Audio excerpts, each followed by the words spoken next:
In the Roman Empire, fleeing bondage represented far more than simple disobedience toward one's master. It constituted a direct affront to Rome's entire social framework. When enslaved women attempted to run away, among the primary and most lasting consequences was being seared with heated metal, permanently labeled as a fugitiva, an escapee. This practice went beyond mere symbolism. It represented a calculated, agonizing, and mutilating procedure intended to humiliate, dominate, and indelibly mark the victim. The burning was typically applied to the brow, preventing any possibility of hiding it. These scars frequently displayed the characters FVG, abbreviated from fugitivus, or complete phrases like teniote fugitive, meaning, I capture you runaway. Being labeled a fugitiva meant becoming a public display. The scar functioned as an admonition to other enslaved individuals, particularly women who might contemplate flight. Marked women were perceived not simply as possessions, but as tainted possessions, eternally disgraced. They could no longer blend among free Roman citizens, regardless of disguising their condition. The heated iron had already declared its verdict. Branding frequently occurred in public view, and was accompanied by spoken degradation or physical beatings. The agony, though intense, was overshadowed by the enduring mental and communal wound. Women, specifically, endured deeper ramifications. In Roman culture, a woman's looks and virtue were strictly regulated. To carry a disfiguring burn on one's face meant being excluded from even the most basic feminine respectability. Sometimes the branding occurred under physical restraint. The woman secured firmly while the burning metal scarred her flesh. This scene was not an unusual occurrence. It was standard practice. Roman legislation made no gender distinctions in its harshness. Nevertheless, enslaved women carried special hardships not only of compulsory work and susceptibility to mistreatment, but of penalties designed to suppress both their physical forms and their determination. Secured at the entrance, public degradation as a deterrent. In the brutal realm of Roman bondage, punishment served purposes beyond mere dominance. It provided examples. For women who tried to escape, one of the most conspicuous and shameful consequences was being shackled at the entrance ad ianuam, a method employed to degrade the prisoner and discourage others from rebellion. This consequence held deep meaning in Roman society. The primary doorway of a Roman domus or residence served as both a physical and social border. Being chained there meant becoming integrated into the home structure, not as an individual, but as a warning. It transformed the woman into a living marker of enforcement. There, frequently subjected to severe weather and the stares of pedestrians, she would be secured with iron restraints, occasionally to a pillar or barrier beside the doorway. This placement guaranteed maximum exposure.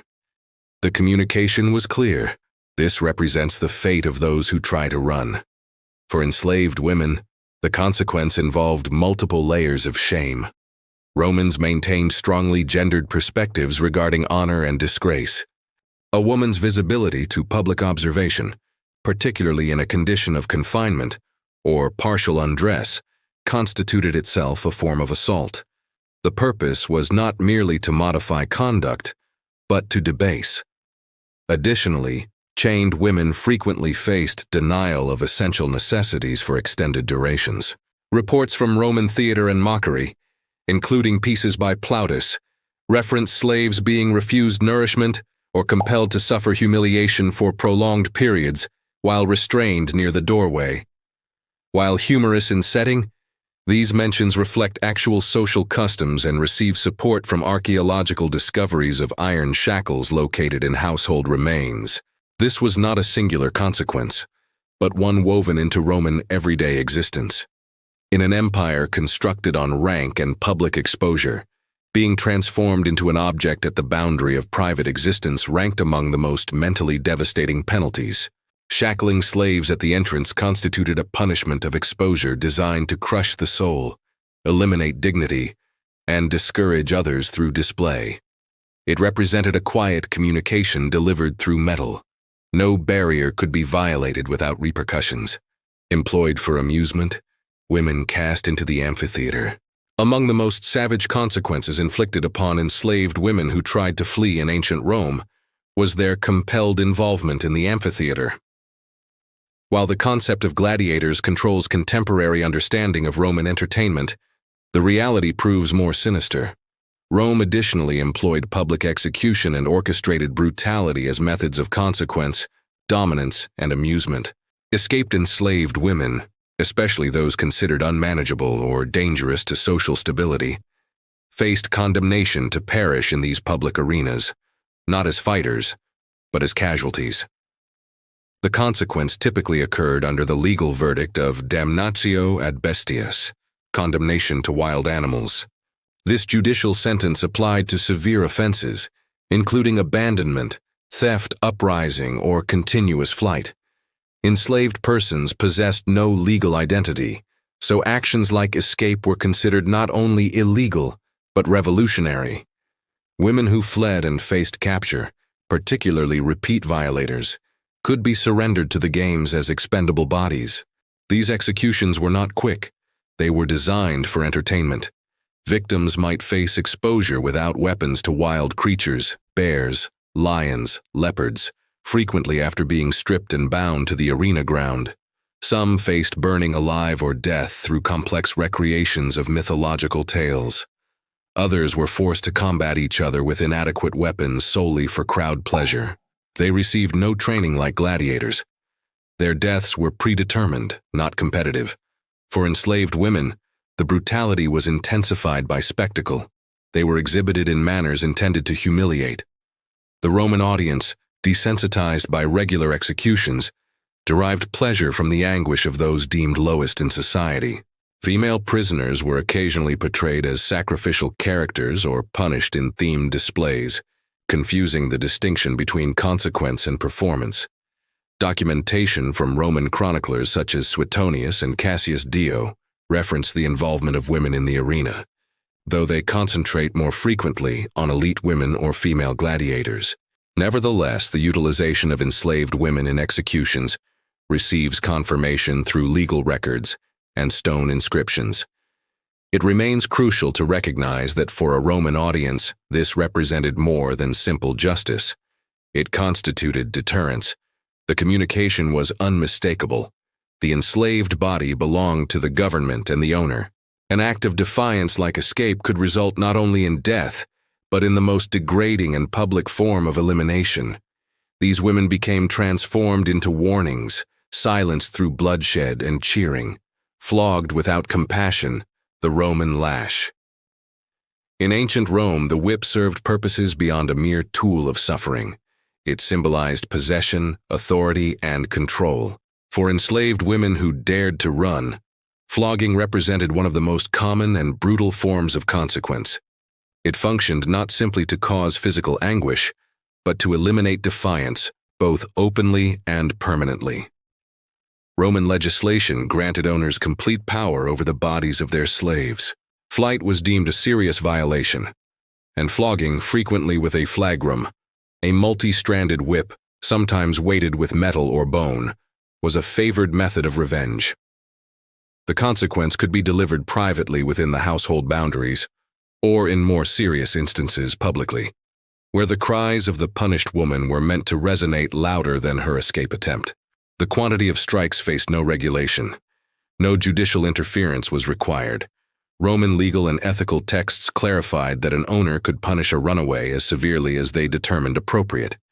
In reality, this permitted unlimited cruelty, particularly if the flight had caused embarrassment or monetary damage. For women, consequence frequently included not only physical mistreatment, but also intentional acts of public degradation designed to remove personal dignity and identity. This consequence was not simply about suffering. It was about making the enslaved woman a visible reminder to others of the results of disobedience. Following flogging, the woman might be abandoned in a condition of collapse with torn and bloodied clothing deliberately exhibited before the remaining household, or in extreme instances in shared spaces such as markets or workshops where other enslaved people could witness the outcome. Flogging was not merely tolerated, it was anticipated as part of the behavior correction process, A woman who had tried escape was perceived not simply as a criminal, but as a disruption to the domus order. Her consequence had to re-establish the owner's absolute dominance. In Roman literature and satire, beatings receive casual mention. This normalization speaks significantly. Writers such as Horace, Juvenal, and Petronius reference whipping in ordinary language, reflecting a society where brutal physical consequence was neither uncommon nor challenged. While their works are fictional or exaggerated, they mirror a world where cruelty was embedded in enslavement structure. In certain cases, flogging served as a prelude to additional consequence, branding, chaining, or compulsory labor. It was not always the conclusion, but the whip, above all, remained the preferred tool to express immediate, unrestricted authority. Dispatched to the quarries, a death verdict for escaped women. Among the most dreaded consequences in the Roman Empire was banishment to the quarries. For enslaved women who attempted to run, this penalty was not simply punitive. It was essentially a gradual execution performed through compulsory labor under deadly conditions. While men were more commonly sent to quarries and mines, enslaved women were not excluded, particularly if their escape was viewed as repeated or rebellious. The consequence of damnatio in metallum, condemnation to the mines, was legally established and considered one of the most severe forms of penal slavery. It was usually reserved for those who had committed serious offenses, including desertion, theft, or in the case of slaves, repeated flight.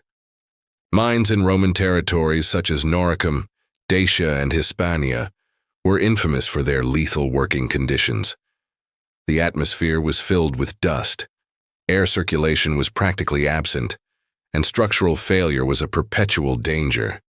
Enslaved workers labored in confined tunnels, performing exhausting work with basic tools exposed to poisonous substances, such as mercury and lead. For women, the ordeal was particularly devastating. They were subjected to the same demanding tasks as men, dragging stones, pulverizing ore, and removing debris, but with additional weaknesses. Mistreatment by guards and supervisors was widespread, and there was no supervision, no protection, and no escape. The sentence to the mines was almost invariably permanent. Few survived sufficiently long to gain release. Death from fatigue, malnutrition, or wounds was frequent. There are accounts of enslaved people being bound together, confined underground for days, and beaten if they reduced their speed. Enslaved women, if expecting, were not exempted. Some delivered children in the mines only for their babies to perish soon afterward from exposure or abandonment. Unlike more conspicuous consequences such as flogging or branding, banishment to the mines was intentionally hidden from public observation. It was consequence through elimination. A fugitive woman sent to the mines was not intended to be observed again. Her suffering occurred in shadows, distant from the city's view, but was no less genuine. If anything, it was more complete. The consequences Rome inflicted on fugitive enslaved women, branding, public chaining, the arena, the lash, and the mines, revealed an empire prepared to sacrifice human worth to protect its social structure. These actions reshaped authority by transmitting terror, reminding us that domination's foundation depends on visible suffering. History is no artifact. Its reverberations continue wherever force still attempts to silence liberty. Comment below which Roman penalty most clearly demonstrates the extremes of human authority versus resistance. As Seneca warned, remember they are slaves. No, they are human beings.